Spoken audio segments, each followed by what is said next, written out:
Let's understand an interesting, very useful, small concept called isolation levels. Let's understand what are these isolation levels. Window, please hold on. I'll take you to our SSMS window. Yes, here it is. Assume, for example, we have a database. Inside database, you got one table with only 2 rows committed.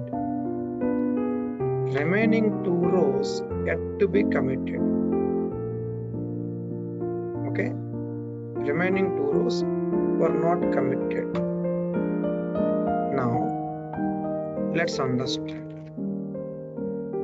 Yes, there is open transaction. So from logs concept we learned, we may experience query blocking if there are any open transactions. Now, how